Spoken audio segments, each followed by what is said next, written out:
पनवेल, नवी मुंबई, रायगड परिसरातील बातम्या पाहण्यासाठी आमच्या मी साक्षीदार या यूट्यूब चॅनलला सबस्क्राईब करा।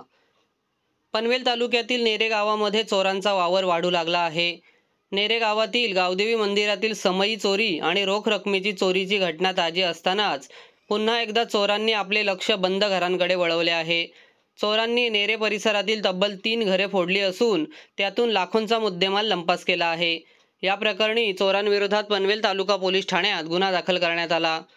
नेरे गावामध्ये टोळीने चोर फिरत असल्याचा व्हिडिओ सध्या सोशल मीडियावर चांगलाच व्हायरल झाला आहे। 2 दिवसांपूर्वी नेरे गावात चोरांनी 3 घरे फोडली। या घरातून लाखो रुपयांचा मुद्देमाल चोरांनी पळवून नेला आहे। पनवेल तालुका पोलिसांनी गुन्हा दाखल केला असून तपास सुरू केला आहे। या चोरीतील चोरांना अटक करून रात्रीची पोलिसांची गस्त पथक नेमण्याची मागणी नागरिकांकडून केली जात आहे। गावात चोर फिरत असल्याचा व्हिडिओ सध्या सोशल मीडियावर चांगलाच व्हायरल झाला आहे।